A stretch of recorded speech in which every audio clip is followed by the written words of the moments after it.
आज हम बात करने वाले हैं बिहार एसएससी इंटर लेवल 2014 की, जो 7.5 साल के बाद काउंसलिंग लिस्ट जारी किए गए। तो इस काउंसलिंग लिस्ट में कट ऑफ कितने गए होंगे, कितने कट ऑफ के ऊपर लोग सेलेक्ट किए गए यहाँ पर, इसके ऊपर बात करेंगे। और साथ में हम लोग बात करेंगे सेकंड लिस्ट की क्या संभावना रहेगी, इसके बाद सेकंड लिस्ट आ सकते हैं या नहीं आएंगे, इसके ऊपर भी हम लोग बात करेंगे। और काउंसलिंग डेट क्या है, किस डेट से काउंसलिंग स्टार्ट होंगे और क्या क्या डॉक्यूमेंट रिक्वायर मांगे जाएंगे आयोग के द्वारा काउंसलिंग में। तो इस टॉपिक के ऊपर आज हम बात करने वाले हैं। तो पहले टॉपिक स्टार्ट करते हैं सेकंड लिस्ट को लेकर। तो सेकंड लिस्ट को लेकर हमें समझना होगा।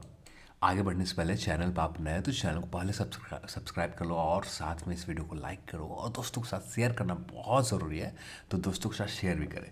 तो अब आते हैं इस अपडेट के ऊपर। तो टोटल रिजल्ट यहाँ पर देखें तो 14,410 रिजल्ट टोटल दिए गए।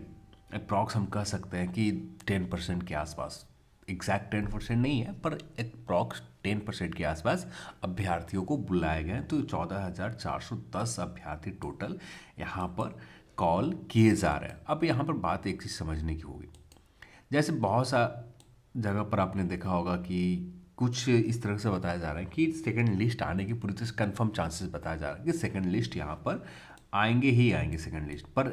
इस पर उम्मीद रखना सेकंड लिस्ट के ऊपर बहुत गलत है। सेकंड लिस्ट तो आने की संभावना रहेंगे पर एग्जैक्ट कंफर्म बहुत कम रहेंगे कि यहाँ पर 14,410 रिजल्ट दिए गए।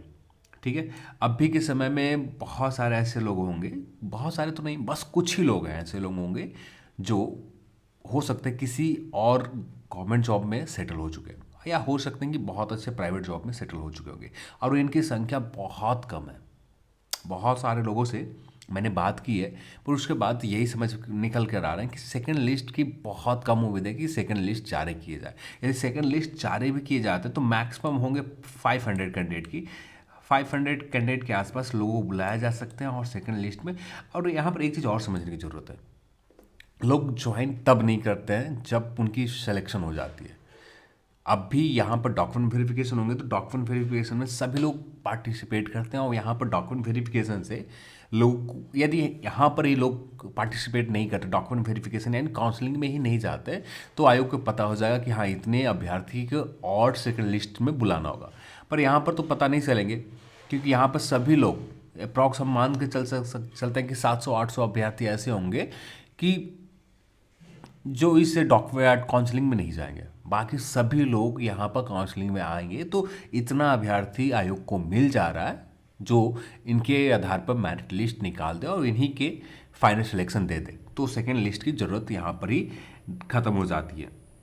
तो बस यही कहना चाह रहा हूँ कि सेकेंड लिस्ट की उम्मीद जितने लोग को भी उम्मीद लगा के रखना है ठीक है, उम्मीद आप लगा के रखो, पर बहुत कम उम्मीद लगा के रखो। किसी और चीज़ पर आप जो काम कर रहे हैं, अपने काम के ऊपर, अपने स्टडी के ऊपर मेन फोकस रखो आप, इसके ऊपर ज़्यादा उम्मीद रखना बहुत गलत होगा।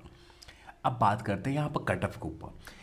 कट ऑफ कितना गया ये अनुमान लगाना आसान नहीं है, बहुत मुश्किल काम है कट ऑफ के ऊपर, क्योंकि कहीं भी किसी से भी आप बात कर लो एग्जैक्ट उनके स्कोर पता नहीं चल रहा है। फर्स्ट नंबर तो ये जो उन्होंने एग्ज़ाम हॉल में गए और एग्ज़ाम देख कर आए, उसके बेस पर उन्होंने यहाँ पर कट ऑफ स्कोर अपना बताने की कोशिश किया, इससे ज़्यादा कुछ नहीं। और उस बेस के आधार पर कट ऑफ को अनुमान लगाना बहुत टफ हो रहा है। कुछ लोगों का कहना है, उसके आधार पर हम देखें तो जनरल में जो निकल कर आ रहे हैं 108 के समथिंग निकल कर आ रहे हैं कि 108 से लेकर 110 के बीच में कट ऑफ गए होंगे। पर ये 108 110 सभी पोस्ट के लिए तो नहीं गए होंगे क्योंकि इतने सारे पोस्ट हैं और कुछ पोस्ट के लिए कट ऑफ हो सकते हैं कि 90 के आसपास भी जनरल में गए होंगे।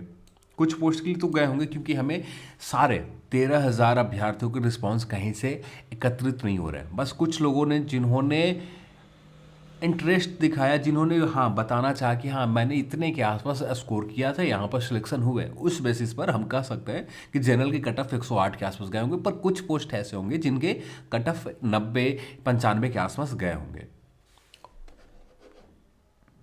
ये 108 पोस्ट वैसे ही होंगे जो जिनका फर्स्ट प्रेफरेंस टॉप लेवल के पोस्ट होंगे, तो वैसे पोस्ट के लिए 108 कट ऑफ नॉर्मल सी बात है कि वैसे पोस्ट के लिए कट ऑफ इतना जाएंगे ही जाएंगे। फिर उसके बाद निकल कर आता है ओबीसी की कट ऑफ 105 के समथिंग लोगों के द्वारा जो रिस्पांस लोगों ने ग्रुप में हर जगह सबमिट किया उसके आधार पर 105 के आसपास निकल कर आ रहे हैं। यानी इसी में पहले उस समय जब आए थे उस समय एमबीसी और बीसी कैटेगरी होते थे, अब भी ईबीसी और बीसी कैटेगरी है। तो एमबीसी के लिए जो निकल कर आ रहे हैं 105 के आसपास, और बीसी के लिए 108 के आसपास निकल कर आ रहे हैं कि बीसी 108 के आसपास गए होंगे। तो 108 उन्हीं पोस्ट के लिए गए होंगे जो हायर पोस्ट है, जिनकी कट ऑफ उम्मीद कर सकते हैं कि बहुत ज़्यादा जाना चाहिए। पर बाकी जो नॉर्मल पोस्ट है उनके लिए तो उम्मीद ऐसा बहुत कम है कि इतना कट ऑफ गए होंगे, पर क्या कहा जाए। पर यहाँ पर मैं यही कहना चाहूँगा, जो अभी कट ऑफ निकल कर आ रहा है ये एक्यूरेट नहीं है। ईबीसी की बात करें तो ईबीसी के लिए जो निकल कर आ रहा है 100 से लेकर 105 के बीच में, और बीसी के लिए 110 के समथिंग 108 के समथिंग निकल कर आ रहे हैं। और एससी के लिए बात करें तो 95 के अकॉर्डिंग बताया जाए 95 के आसपास गए होंगे। और एसटी की बात करें, एसटी की बात करें तो एसटी का जो निकल कर आ रहा है 90 से 95 के बीच में कट ऑफ गए होंगे एसटी कैटेगरी के। तो पर एसटी कैटेगरी में भी एक चीज़ और है कि यहाँ पर भी कुछ ऐसे पोस्ट होंगे जिनके कट ऑफ बहुत कम गए होंगे, अप्रॉक्स 70 के आसपास रहा होगा। तो ये हमारे पास लिस्ट नहीं है, और ना कभी हमें पता भी चलेगा कि इस एग्ज़ाम में कट ऑफ कितने गए थे, क्योंकि किसी के पास एग्जैक्ट स्कोर नहीं है। और ना सभी 13,000 जो 14,410 अभ्यर्थी सारे के सारे किसी भी चीज़ों में अपने स्कोर एग्जैक्ट नहीं बता पाएंगे, जिसकी वजह से हम कट ऑफ का अनुमान कभी भी नहीं लगा सकते। हाँ, अनुमान हम जैसे एक बेसिक आधार पर कह सकते हैं, उसी आधार पर जो अनुमान लोगों ने लगा रखा उसी आधार पर हम हर जगह कह सकते हैं कि हाँ इतने आसपास कट ऑफ गए होंगे, इससे ज़्यादा हमें पता नहीं चलेगा। अब बात करते हैं इस एग्ज़ाम के डॉक्यूमेंट वेरिफिकेशन। ये आप जो देख रहे हैं ये जो है बिहार से सेकेंड सीजीएल के जब डॉक्यूमेंट वेरिफिकेशन सेकंड काउंसलिंग के लिए बुलाए जा रहे थे इसी वर्ष 2019 में, उसी समय क्या क्या डॉक्यूमेंट मांगे गए थे उसी बेस पर यहाँ पर आप सभी को बताने वाला हूँ क्या क्या डॉक्यूमेंट लगने वाला। सबसे पहला चीज़ तो आपको एक पहचान पत्र, आधार कार्ड या वोटर आईडी कार्ड या ड्राइविंग लाइसेंस या आपका पैन कार्ड हो जाएगा। जो कि कोई भी आपके पास आईडी प्रूफ हो, उस आईडी प्रूफ से आपका काम चल जाएगा। सेकेंड जो चाहिए 10th का या उसके समकक्ष परीक्षा उत्तीर्ण प्रमाण पत्र, और उसके साथ आपको मार्कशीट दोनों चाहिए जहां पर डेट ऑफ बर्थ मेंशन किया गया हो। तो ये दो चीज़ वेरिफिकेशन के लिए 10th का मार्कशीट और 10th का सर्टिफिकेट आपके पास दोनों चीज़ चाहिए, जिससे आपका वेरीफाई किए जा सके। और थर्ड चीज़ जो चाहिए यहाँ पर मैट्रिक से लेकर इंटर तक, आपने स्नातक लेवल का ये पोस्ट नहीं है तो यहाँ पर जो रहेगा इंटर लेवल तक, यानी जो 10+2 लेवल तक आपने जो किया है अभी तक, सारे प्रमाण पत्र चाहिए आपको यहाँ पर। जैसे मैंने बता दिया कि 10th का आपका मार्कशीट, 10th का सर्टिफिकेट, 11th का मार्कशीट, 11th का सर्टिफिकेट, दोनों चीज़ें चाहिए। और यदि आपने अभी तक नहीं अपना ओरिजिनल निकलवा रखा है और स्कूल या कॉलेज से, तो आप अभी जाकर निकलवा लें, आपके पास ज़्यादा समय नहीं होंगे। जहाँ तक आप उम्मीद कर सकते हैं जो आपका काउंसलिंग स्टार्ट होगा 15 दिसंबर के आसपास काउंसलिंग स्टार्ट हो जाएंगे। लोग आज के दैनिक जागरण न्यूज़पेपर में ये बताई जा रही है 10 दिसंबर से हो सकती है, पर बहुत कम उम्मीद है कि 10 दिसंबर पर हो, क्योंकि कुछ एक्स्ट्रा डॉक्यूमेंट मांगे जाएंगे जिसके लिए कम से कम 1 सप्ताह का समय दिए जाएंगे। हो सकता है कि आज शाम तक आपका काउंसलिंग डेट ऑफिशियल वेबसाइट के ऊपर आ जाए, या कल के दिन भी आ सकते हैं। आज कल के अंदर ही आपको काउंसलिंग डेट किस डेट को लिए जाएंगे, क्या क्या डॉक्यूमेंट लगेंगे, ऑफिशियल तौर पर आपको पता चल जाएगा आज शाम या कल तक। तो यहाँ पर उसके बाद आपको एक कुछ एक्स्ट्रा चीज़ें मांगे जाए जो उस समय भी मांगे गए थे, ये इस सीजीएल के दौरान भी मांगे गए, तो उसी आधार पर हम कह सकते हैं कुछ चीज़ें आपको और ज़रूरत पड़ेंगे। और इसके बाद बात करें नेक्स्ट जो आपका है तकनीक योग्यता, वांछित योग्यता के कोई प्रमाण पत्र। यहाँ पर जो एक्स्ट्रा सब्जेक्ट है, जैसे कुछ के लिए आपको कंप्यूटर नॉलेज होना जरूरी है, कुछ पोस्ट के लिए कंप्यूटर के नॉलेज का सर्टिफिकेट होना भी ज़रूरी है। तो उस तरह के पोस्ट के लिए आपको ये चीज़ें आपको देने होंगे, जो आपने जिस पोस्ट के हिसाब से आपने टॉप प्रेफरेंस रख रखा है उसी आधार पर आपको यहाँ पर लगाने होंगे। यदि अपने ऑनलाइन आवेदन आरक्षित कोटि में दावा किया, किसी भी आप रिजर्व कोटि से हैं, चाहे एससी, एसटी या ओबीसी, सॉरी उस समय एमबीसी थे, और ईबीसी जिसे बीसी कहा जाता था, यदि इन कैटेगरी में आते हैं तो उसी कैटेगरी उसी समय का हो, उसी समय के हिसाब से आपका यहाँ पर होना चाहिए। यदि इस समय का हो, उस समय का डॉक्यूमेंट आपके पास कुछ भी नहीं है, तो यहाँ पर जिस समय एमबीसी होते थे, इस समय अभी ईबीसी शायद कहा जाता है, तो ये ईबीसी का सर्टिफिकेट होना चाहिए। और साथ में आप सिविल कोर्ट से एक एफिडेविट बना लें, सिविल कोर्ट से एक एफिडेविट बना ले, उसके बाद ही आप ईबीसी के साथ सर्टिफिकेट के साथ ये लगा दें। उस समय आपके पास नहीं थे, तब जाकर आपको कुछ काम बनेगा। अब यहाँ पर ज़्यादा ध्यान डॉक्यूमेंट वेरिफिकेशन के ऊपर नहीं दीजिए, क्योंकि यहाँ पर 7.5 साल से ऊपर हो चुके हैं। कोई भी डॉक्यूमेंट किसी के पास उस समय के डॉक्यूमेंट अरेंज करना बहुत टफ काम होगा। आयोग भी इस चीज़ को समझती है, और समझने के बाद बहुत कम उम्मीद है कि उस समय के हिसाब से मांगे जाएंगे। तो ये चीज़ें हैं, और इस चीज़ को आप नहीं भी है तो आपके पास कोई ऑप्शन नहीं है। तो अभी के हिसाब से एबीसी और अभी के हिसाब से जो बीसी कैटेगरी एमबीसी थे, उसी के हिसाब से आप बना लें।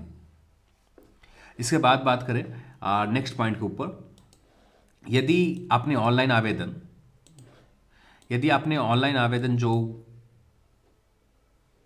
आरक्षित कोटि का दावा किया है, अब विज्ञापन के अनुरूप सक्षम पदाधिकारी के द्वारा क्रीमी लेयर, तो ये प्रमाण पत्र पिछड़ा वर्ग या अत्यंत पिछड़ा वर्ग के लिए श्रेणी के लिए यदि क्रीमी रहित प्रमाण पत्र आवेदन प्राप्त करना है, तो अंतिम तिथि 31/10/2014 को होंगे।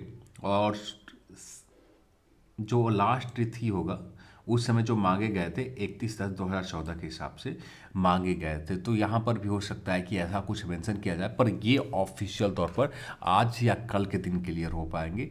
जहाँ तक उम्मीद है कि ये ऐसा कुछ तो नहीं किया जाए, क्योंकि बहुत सारे अभ्यर्थी उस समय के हिसाब से सर्टिफिकेट नहीं बना रखा होगा, तो ये दिक्कत आने वाले हैं। एग्जैक्ट क्या निकल कर आता है ये कहना बहुत मुश्किल है अभी, जब तक आयोग ऑफिशियल तौर पर डॉक्यूमेंट वेरिफिकेशन की लिस्ट जारी ना कर दें।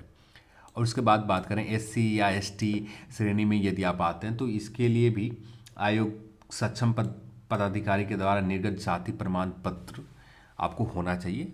उपयुक्त क्रीमी लेयर रहित प्रमाण पत्र समर्पित नहीं करने की स्थिति में अनारक्षित यानी अनरिजर्व्ड सीट पर आपको रिजल्ट दिया जाएगा।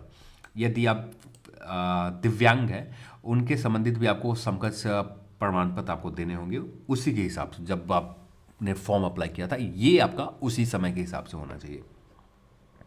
अतिरिक्त विज्ञापन शर्तों के अनुरूप कोई अन्य प्रमाण पत्र हो तो ये भी चाहिए। और हाल के खींचे गए कोई पुराने फोटो नहीं, जिस समय आपने अप्लाई किया था वो फोटोग्राफ्स नहीं चाहिए। जो हाल के खींचे हुए कम से कम 4 से 5 फोटोग्राफ्स आप लेकर जाएं, रंगीन कलर फोटोग्राफ्स आपको लेकर जाना है। और अभ्यर्थी संबंधी सूचना प्रपत्र 1 के वेबसाइट के ऊपर उपलब्ध है।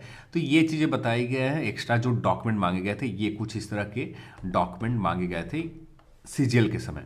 तो कुछ ऐसा ही आपको प्रमाण पत्र, यहाँ पर प्रारंभिक परीक्षा, मुख्य परीक्षा के रोल नंबर मांगे जाएंगे, और यहाँ पर आपके नाम कुछ फिल करने के बाद यहाँ पर अपना फोटोग्राफ से सत्यापन के लिए सरकारी सेवक या भूतपूर्व सैनिक हैं या नहीं, इसको वेरीफाई करने होंगे।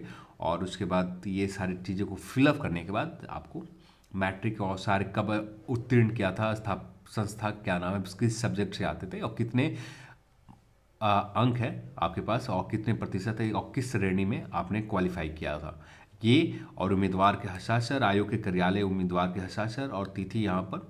और ये इस तरह के कुछ डॉक्यूमेंट एक्स्ट्रा दिए जाएंगे जो आपको ये वेरिफिकेशन होंगे उसी जगह जहाँ पर काउंसलिंग के लिए बुलाया जाएगा, उसी जगह आपको ये वेरिफिकेशन कर लिए जाएंगे। और यहाँ पर आवेदन द्वारा किया जाता है शपथ पत्र। अब ये आप शपथ पत्र का हस्ताक्षर करने होंगे, और ये कहाँ से करना है, कुछ इस तरह के डॉक्यूमेंट आपसे मांगे जाएंगे, जो उसी दिन हमें आज के दिन या कल के दिन पता चल जाएंगे ऑफिशियल तौर पर। क्योंकि 10 को तो बहुत कम उम्मीद है, जहाँ तक उम्मीद कर सकते हैं 12 से लेकर 15 दिसंबर के आसपास ही काउंसलिंग स्टार्ट हो आप सभी का। और जो लास्ट डेट रखेगा 25, उसके अंदर ही आपकी काउंसलिंग कंप्लीट हो जाए, तो ये सारी चीज़ें चलेंगे। तो अभी के लिए बस इतना ही इन्फॉर्मेशन है। जैसे ऑफिशियल सर्टिफिकेट के लेकर जो भी नोटिफिकेशन आता है वैसे हम लोग बात करेंगे उसके ऊपर। पर ये कुछ ऐसा ही होने वाला, कुछ इन चीज़ों के ऊपर ही आपके सारे डॉक्यूमेंट मांगे जाएंगे। कुछ इसी तरह से सारे डॉक्यूमेंट आपको अरेंज करके रखने होंगे।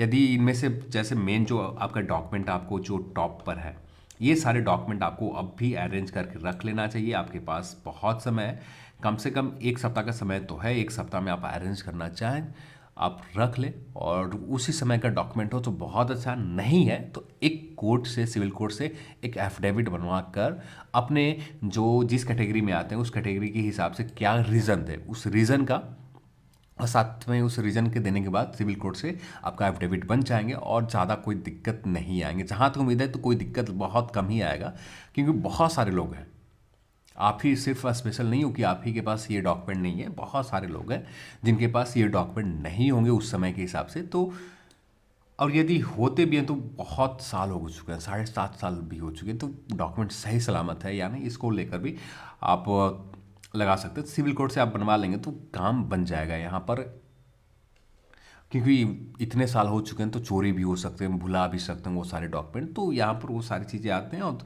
आयोग इस चीज़ को समझेगी और यहाँ पर आपको शायद ऑप्शन कुछ ना कुछ मिलेंगे। अभी के लिए तो यही कह सकते हैं, पर जैसे ही ऑफिशियल नोटिफिकेशन आ जाएंगे उसके बाद ही एग्जैक्ट करना आसान होगा। चलिए आज के इस वीडियो में इतना ही, और इस वीडियो को देखने के लिए आप सभी को बहुत बहुत धन्यवाद। जय हिंद।